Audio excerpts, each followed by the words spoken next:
Puduvai ration கடைகளில் மலிவு விலையில் மளிகை பொருட்கள். மஞ்சள் கார்டுக்கு 10 கிலோ அரிசி, சிகப்பு கார்டுக்கு 20 கிலோ அரிசி இலவசம். குடிமைப் பொருள் வழங்கல் துறை அறிவிப்பு. கூடுதல் பணி சுமையால் IRBN காவலர் உயிரிழந்த சம்பவம். காவல்துறை வட்டாரத்தில் பரபரப்பு. பெண்கள் இடஒதுக்கீடு குறித்து பிரதமர் நிகழ்த்திய உரை. பாஜக அலுவலகத்தில் நேரலை. புதுவை ரேஷன் கடைகளில் மலிவு விலையில் மளிகை பொருட்கள் வழங்கப்படுகிறது. புதுவை மாநிலத்தில் குடிமைப் பொருள் வழங்கல் துறை சார்பில் மஞ்சள் கார்டுக்கு மாதம் 10 கிலோ அரிசியும், சிகப்பு கார்டுகளுக்கு மாதம் 20 கிலோ அரிசியும் இலவசமாக வழங்கப்படுகிறது. தீபாவளி, பொங்கல் பண்டிகையின் போது பரிசு தொகுப்பும் வழங்கப்படுகிறது. இந்நிலையில் ரேஷன் கடைகளில் மளிகை பொருட்களை மலிவு விலையில் வழங்க அரசு நடவடிக்கை எடுத்தது. இதன்படி ரேஷன் கடைகளில் மலிவு விலையில் பொருட்கள் விற்பனை துவங்கியுள்ளது. ரேஷன் கடைகளில் 1 கிலோ பொன்னி அரிசி 52 ரூபாய், சர்க்கரை 45 ரூபாய், துவரம்பருப்பு 136 ரூபாய், உளுந்து 130 ரூபாய், கடலை பருப்பு 92 ரூபாய், பச்சை பருப்பு 122 ரூபாய் என விற்கப்படுகிறது. இந்த பொருட்களை ரேஷன் கார்டு வைத்திருப்போர்கள் மட்டுமே வாங்க முடியும். ரேஷன் கார்டு இல்லாதவர்கள் வாங்க முடியாது என தெரிவிக்கப்பட்டுள்ளது. கூடுதல் பணி சுமையால் IRBN காவலர் உயிரிழந்த சம்பவம் காவல்துறை வட்டாரத்தில் பரபரப்பை ஏற்படுத்தியுள்ளது. நரம்பு இரத்த அழுத்தத்தால் பாதிக்கப்பட்டிருந்த புதுச்சேரி IRBN காவலர் நேற்று அதிகாலை காரைக்கால் மருத்துவமனையில் உயிரிழந்தார். கூடுதல் பணிச்சுமை காரணமாக அவர் இறந்ததாக கூறப்படுகிறது. இது தொடர்பாக காவலர் பேசிய ஆடியோவும் வீடியோவும் இணையத்தில் வைரலாகி காவல்துறை வட்டாரத்தில் பரபரப்பை ஏற்படுத்தியுள்ளன. புதுச்சேரி காவல்துறையில் சட்டம் ஒழுங்கு போக்குவரத்து ஊர்காவல் படை, இந்திய ரிசர்வ் பெட்டாலியன், சிறப்பு பிரிவு என பல்வேறு பிரிவுகளில் 5000த்திற்கும் மேற்பட்ட காவலர்கள் பணிபுரிந்து வருகின்றனர். காரைக்கால் பிராந்தியத்தில் IRBN ASI வேல்முருகன் கடந்த 30 நாட்களுக்கு மேலாக காரைக்கால் கலெக்டர் அலுவலகத்தில் இரவு பணியில் ஈடுபட்டு வந்தார். சில தினங்களாக அவரது மூளைக்கு போகும் நரம்பு இரத்த அழுத்தத்தால் பாதிக்கப்பட்டதாக தெரிகிறது. இதைத் தொடர்ந்து அங்குள்ள தனியார் மருத்துவமனையில் தீவிர சிகிச்சைக்காக நேற்று முன்தினம் அனுமதிக்கப்பட்ட அவர் நேற்று அதிகாலை பரிதாபமாக உயிரிழந்தார். இவருடைய இறப்புக்கு கூடுதல் பணிச்சுமைதான் காரணம் என கூறப்படுகிறது. இதனிடையே வேல்முருகன் உயிரிழப்புக்கு முன்பு பேசிய ஆடியோ தற்போது இணையத்தில் வைரலாகி வருகிறது. அதில் அவர் 2 பேரை மட்டும் டியூட்டி போடுகிறீர்கள், எங்களால் எப்படி டியூட்டி பார்க்க முடியும்? வேலைக்கு வந்து போகும் நேரத்தை குறிப்பிட்டு சொல்லுங்கள். மேலதிகாரிகள் ஒரு சில அடிமைகளை வைத்துள்ளனர், அவர்கள் மட்டும்தான் வேலை செய்ய வேண்டும். சிபாரிசு மூலம் வருபவர்கள் வேற லெவல், நாமெல்லாம் அவர்களுக்கு கொத்தடிமைகள் என ஆதங்கத்துடன் ஆடியோ பரவி காவல்துறையுடன் பேசியுள்ளார். இந்த வட்டாரத்தில் பரபரப்பை ஏற்படுத்தியுள்ளனர். இவ்விவகாரம் தொடர்பாக கூடுதல் புதுச்சேரி காவல்துறை உயரதிகாரிகள் விசாரணை நடத்தி வருகின்றனர். கூடுதல் பணிச்சுமையால் தான் அவர் இறந்தாரா அல்லது வேறு காரணமா என துறை ரீதியான விசாரணைக்கும் காவல்துறை தலைமை உத்தரவிட்டுள்ளதாக கூறப்படுகிறது. பெண்கள் இடஒதுக்கீடு குறித்து பிரதமர் நிகழ்த்திய உரை பாஜக அலுவலகத்தில் நேரலையாக ஒளிபரப்பு செய்யப்பட்டது. பிரதமர் மோடி பெண்கள் இடஒதுக்கீடு மசோதா குறித்து எதிர்க்கட்சிகள் முன்வைக்கும் எதிர்ப்புகள் தொடர்பாக நாட்டு மக்களிடம் உரையாற்றினார். இந்த நேரலை நிகழ்ச்சி பாஜக மாநில தலைமை அலுவலகத்தில் மாநில தலைவர் ராமலிங்கம் தலைமையில் நடைபெற்றது. பொதுச் செயலாளர் மோகன்குமார், துணைத் தலைவர் ரத்னவேல், பாஸ்கர், அசோக் பாபு, பொருளாளர் ராஜகணபதி, பிரிவு இணைப்பாளர் வேல்முருகன், செயலாளர் கோகிலா, ஊடகத்துறை தலைவர் நாகேஸ்வரன், தகவல் தொழில்நுட்ப பிரிவு தலைவர் கார்த்திகேயன், மகளிர் அணி தலைவி தாமரை செல்வி, பொறுப்பாளர் ஜெயந்தி மற்றும் மகளிர் அணியை சேர்ந்த நிர்வாகிகள் கலந்து கொண்டனர்.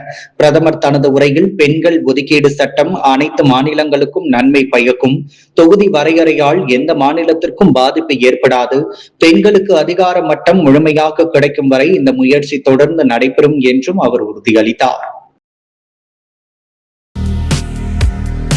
புதுவை காவல்துறை சார்பில் மக்கள் குறை தீர்ப்பு நாள் முகாமில் 35 மகளிர் உட்பட 207 பொதுமக்கள் பங்கேற்றனர். பெறப்பட்ட 48 புகார்களில் 26க்கு உடனடி தீர்வு காணப்பட்டது. புதுச்சேரி காவல்துறை தலைவர் டிஜிபி அறிவுறுத்தல்படி புதுவையில் உள்ள பல்வேறு காவல் நிலையங்களில் மக்கள் குறை தீர்ப்பு நாள் நடத்தப்பட்டது. உருளையன்பேட்டை காவல் நிலையத்தில் SSP சட்டம் ஒழுங்கு கலைவாணன், SP ஸ்ருதி யாரக்கட்டி, கிழக்கு பகுதி காவல் ஆய்வாளர், துணை காவல் ஆய்வாளர்களுடன் பொதுமக்களின் புகார்களை பெற்று நடவடிக்கை எடுத்தனர். இதேபோன்று காரைக்கால் போக்குவரத்து காவல் நிலையத்தில் SSP லட்சுமி சௌஜன்யா, SP க்கள் சுபம் சுந்தர் கோஷ், பழனிவேல் மற்றும் காவல் ஆய்வாளர்கள், துணை காவல் ஆய்வாளர்களுடன் கலந்து கொண்டு பொதுமக்களின் குறைகளை கேட்டு நடவடிக்கை எடுத்தனர்.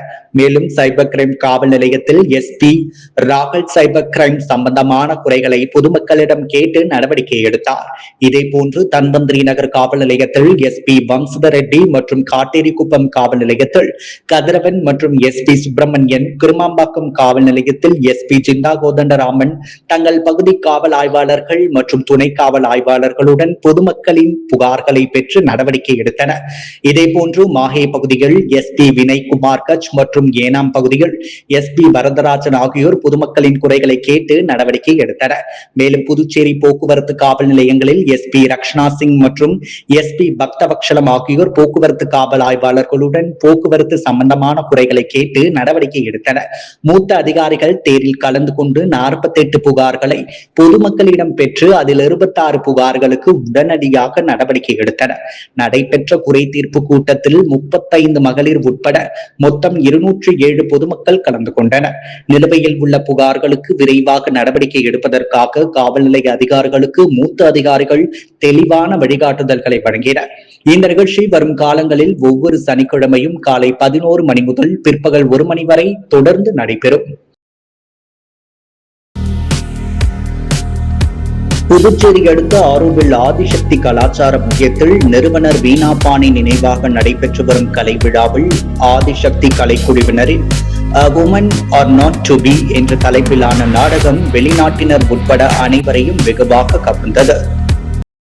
புதுவை ஆரோவில்லில் ஆதிசக்தி கலாச்சார மையத்தை நிறுவிய வீணாபாணி நினைவாக ஆதிசக்தியின் கலை இயக்குனர் வினய்குமார், ஆதிசக்தி நிர்வாக அரங்காவலர் நிம்மி ரஃபேல் ஆகியோர் ஏற்பாட்டில் நடைபெற்று வரும் கலை விழாவில் இசை மற்றும் நாடகங்கள் நடைபெற்று வருகின்றது.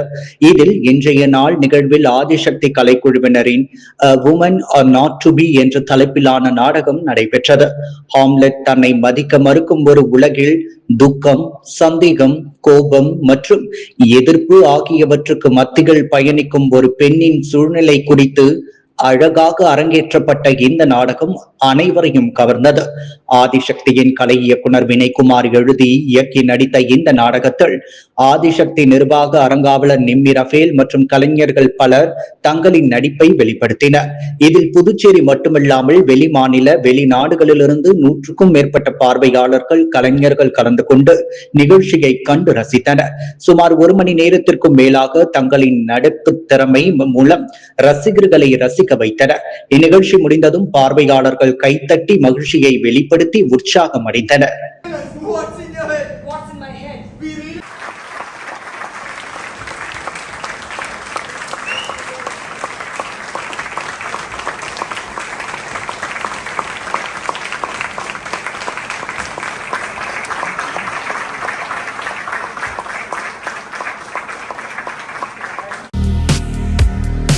MIT கல்லூரியில் வருடாந்திர கலாச்சார மற்றும் விளையாட்டு விழா 2026 நடைபெற்றது. புதுச்சேரி கலித்தீர்த்தால் குப்பம் மணக்குள விநாயகர் இன்ஸ்டிடியூட் ஆஃப் டெக்னாலஜியில் ஆண்டு கலாச்சார மற்றும் விளையாட்டு விழா 2026 நடைபெற்றது. கல்லூரி முதல்வர் முனைவர் மலர்கண் துவக்கி வைத்து வரவேற்புரையாற்ற தக்ஷஷீலா பல்கலைக்கழக வேந்தர் ஸ்ரீ மணக்குள விநாயகர் கல்வி நிறுவன தலைவர் மேலாண் இயக்குநருமான தனசேகரன் தலைமை உரையாற்றினார். செயலாளர் டாக்டர் நாராயணசாமி கேசவன், பொருளாளர் ராஜராஜன், இணை செயலாளர் வேலாயுதம், தக்ஷஷீலா பல்கலைக்கழகத்தின் இணைவேந்தர் டாக்டர் நீலா பிரியதர்ஷினி, வைஷ்ணவி, ராஜராஜன் மற்றும் சூர்யா, ஸ்ரீ மணக்குள விநாயகர் கல்வி நிறுவனம் ஆகியோர் வாழ்த்துரை வழங்கினர். விழாவில் சிறப்பு விருந்தினராக கலந்து கொண்ட புகழ்பெற்ற திரைப்பட நடிகர் காளிதாஸ் ஜெயராம் தமது உரையில் எல்லோருக்கும் கல்லூரி மாணவ பருவம் ஒரு மகிழ்ச்சியான தருணமாக இருக்கும் என்றும் வாழ்வின் எந்த நிலையிலும் அது இனிமையான நினைவை தரும் என்றும் குறிப்பிட்டார். நடைபெற்ற விளையாட்டு போட்டிகளில் பங்கேற்று வெற்றி பெற்ற மாணவர்களுக்கு பரிசுகள் வழங்கப்பட்டது. பல்வேறு தேசிய அளவிலான போட்டிகளில் பரிசுகள் வென்ற மாணவர்கள் கௌரவிக்கப்பட்டனர். முழு நிகழ்ச்சியையும் அறிவிப்பாளர்கள் தர்ஷு சுந்தரம் மற்றும் தொலைக்காட்சி புகழ் சபரி ஆகியோர் தொகுத்து வழங்கினர். விழாவில் கல்லூரி மாணவ மாணவிகள் பங்கேற்று நிகழ்த்திய பல்வேறு கலாச்சார நிகழ்ச்சிகள் நடைபெற்றது. கலாச்சார நிகழ்ச்சிகளை 2026 கலாச்சார நிகழ்ச்சி ஒருங்கிணைப்பாளர் முனைவர் வள்ளி மற்றும் கலாச்சார குழு உறுப்பினர்கள் ஏற்பாடு செய்திருந்தனர். விளையாட்டு நிகழ்ச்சிகள் உடற்கல்வி இயக்குனர் மோகன் அவர்களின் வழிகாட்டுதலின் கீழ் சிறப்பாக ஏற்பாடு செய்யப்பட்டிருந்தன. 2026 ஒருங்கிணைப்பாளர் தகவல் தொழில்நுட்பத்துறை தலைவர் முனைவர் சிவகுமார் நன்றி உரையாற்றினார். விழாவில் ஸ்ரீ மணக்குள விநாயகர் கல்வி குழுமத்தை சேர்ந்த கல்வி நிறுவன இயக்குநர்கள், முதல்வர்கள், பேராசிரியர்கள் கலந்து கொண்டனர். விழா ஏற்பாடுகளை கல்லூரி அனைத்து துறை பேராசிரியர்கள் மற்றும் ஊழியர்கள் செய்திருந்தனர்.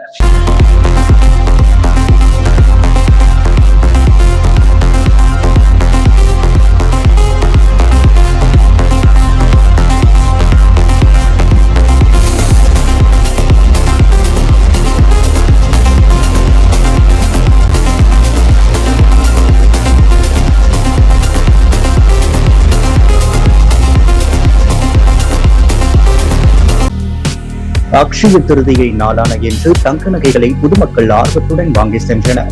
இதனால் தங்க நகை கடைகளில் மக்கள் கூட்டம் அலைமோதியது. அக்ஷய திருதியை நாளில் நகை, மஞ்சள், கல்லுப்பு ஆகியவற்றை வாங்கி வீட்டில் வைத்தால் வாழ்வில் செல்வம் பெருகும் என்பது ஐதீகம். எனவே இந்த நாளில் பெரும்பாலான மக்கள் தங்கம், வெள்ளி, வைர நகைகளை வாங்குவர். அதன்படி இந்த வருட அக்ஷய திருதியை நாள் கொண்டாடப்படுவதை முன்னிட்டு பெரும்பாலான மக்கள் நகைகளை வாங்க ஆர்வம் காட்டி வருகின்றனர். பொதுவாக நகைகள் மீது மக்களுக்கு இருக்கும் ஆர்வமே தனிதான். தங்கம், வெள்ளி, வைரம், பிளாட்டினம் என விதவிதமான ஆபரணங்கள் வாங்குவார்கள். இதனால் நகை கடைகள் எப்போதும் வாடிக்கையாளர்களால் நிரம்பும். அதே சமயம் மற்ற நாட்களை காட்டிலும் அக்ஷய திருதியை நாளில் தங்கம் வாங்க மக்கள் போட்டி போடுவர். அதற்கு காரணம், இந்த நன்னாளில் நாம் ஆபரணங்கள் வாங்கினால் அது ஆண்டு முழுவதும் வாழ்க்கை செழிப்பாக இருக்கும் என்பது நம்பிக்கை. அதன்படி இன்று அக்ஷய திருதியை முன்னிட்டு தங்கம் வாங்கினால் தங்கத்தின் சேமிப்பு அதிகரிக்கும் என்றும் அல்ல அல்ல குறையாது என்ற நம்பிக்கை மக்களிடையே இருந்து வருகிறது. அக்ஷய திருதியை நாளினை முன்னிட்டு இன்று புதுச்சேரி நேரு வீதியில் உள்ள ராம் தங்க நகை மாளிகைகள் மக்கள் நகைகளை வாங்க அதிக அளவு ஆர்வம் காட்டி நகைகளை வாங்கி சென்றனர். அக்ஷய திருதியை முன்னிட்டு சிறப்பு தள்ளுபடி விற்பனையும் செய்யப்பட்டது குறிப்பிடத்தக்கது.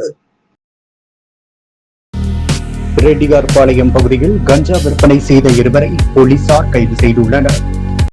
புதுச்சேரி ரெட்டியார்பாளையம் போலீசார் நேற்று மாலை தீவிர ரோந்து பணியில் ஈடுபட்டிருந்தனர். அப்போது பூமியான்பேட்டை பொது கழிவறை அருகே 2 பேர் சந்தேகப்படும்படி நின்று கொண்டிருந்தனர். போலீசாரை கண்டதும் அவர்கள் தப்பி ஓடிவிட்டனர். அவர்களை போலீசார் மடக்கி பிடித்து சோதனையிட்டதில் பள்ளி மாணவர்கள் இளைஞர்களுக்கு விற்பதற்காக கஞ்சாவை மறைத்து வைத்திருந்ததும் பூமியான்பேட்டை வாசு, ஜவஹர் நகர் சுனில்குமார் என்பதும் தெரியவந்தது. இதையடுத்து 2 பேரையும் கைது செய்தனர். அவர்களிடமிருந்து 88 கிராம் எடையுள்ள கஞ்சா பொட்டலங்களை கைப்பற்றினர்.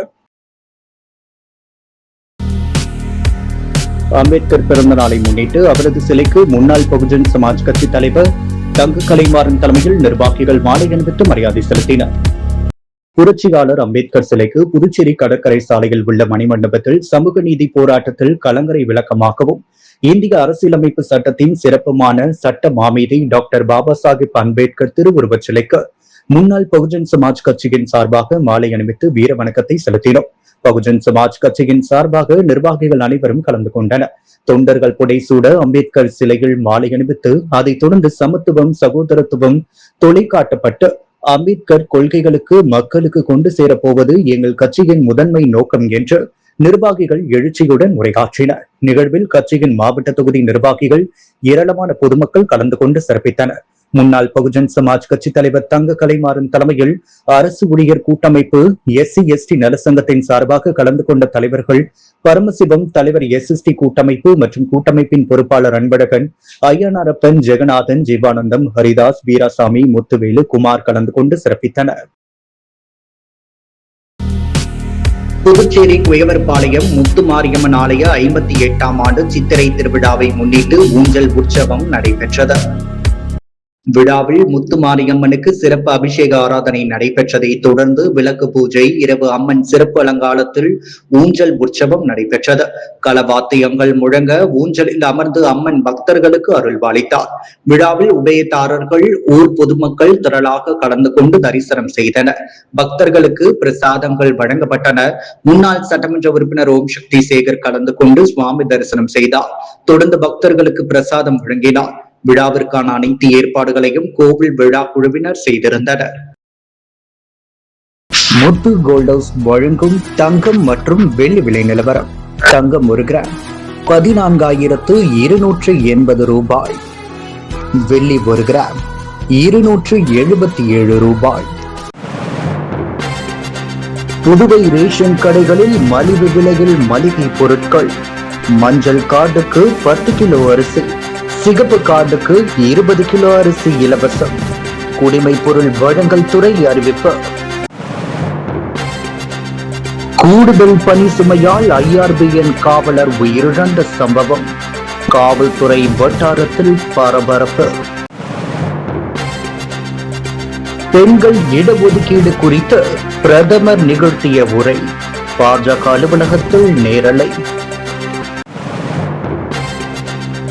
அக்ஷய திருதியை நாள் தங்க நகைகள் வாங்க பொதுமக்கள் கூட்டம்.